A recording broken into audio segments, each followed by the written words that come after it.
Assalamualaikum. Kali ini saya akan menerangkan cara membedakan beras yang baru, yang super, yang baik maupun yang kawak. Karena selama ini masih banyak yang bingung untuk membedakan mana beras yang pulen, yang baru, beras yang simpanan atau yang panen kemarin maupun beras yang kawak. Agar nantinya ketika kita memasak, kita tidak kecewa. Karena kebanyakan kalau kita salah membeli, beras yang kita konsumsi kelihatannya baik, setelah dimasak akan mengeras. Nah, di depan saya ini ada 5 macam beras. Yang membedakan mana beras yang baik, mana beras yang sedang, maupun beras yang kawak. Oke, yang pertama yaitu kita melihat dari warna beras itu. Warna beras yang bagus adalah putih bersih.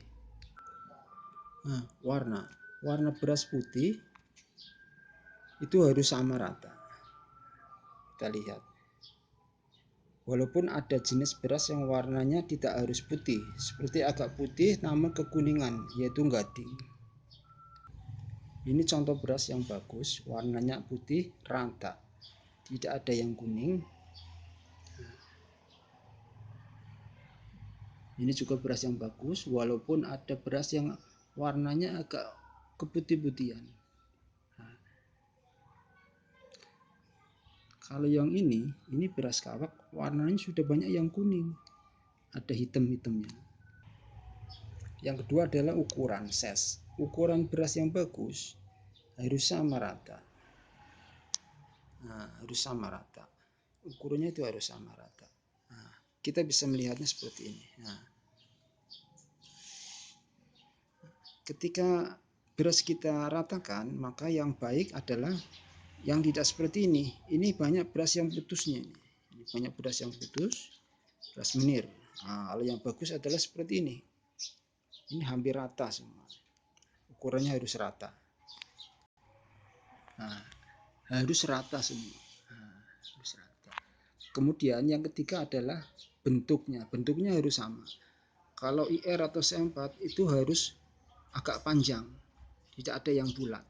Kalau ada yang bulat berarti berasnya mungkin kecampur atau mungkin sengaja dicampur. Kemudian warna itu harus putih, tidak harus mengkilap. Kalau beras yang mengkilap seperti kaca itu beras poles.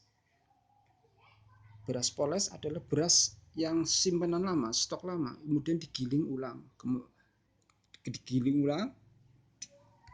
Kalau beras yang licin itu beras poles. Beras biasa kemudian digiling kembali sehingga menghasilkan beras yang licin, putih dan bersih. Namun tidak semua yang licin bersih itu beras yang bagus. Kemudian ketika kita cium beras tersebut, maka aroma beras yang segar itu akan muncul. Bukan warna harum. Kalau warna harum itu pakai esen atau wangi. Kemudian yang terakhir adalah ketika kita masak, beras yang kualitas bagus, yang baru, itu nasinya akan pulen empuk. Walaupun sudah dingin, itu nasinya akan tetap pulen dan empuk, tidak mengeras. Yang terakhir adalah ketika kita membeli, sebaiknya kita tanyakan sama penjualnya apakah beras ini panenan baru, stok lama, atau beras poles.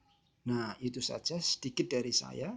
Karena selama ini masih banyak yang membeli beras ke saya, menanyakan mana beras yang kualitas bagus, yang sedang maupun yang tidak. Itu saja dari saya. Jangan lupa subscribe-nya dan bunyikan loncengnya. Wassalam.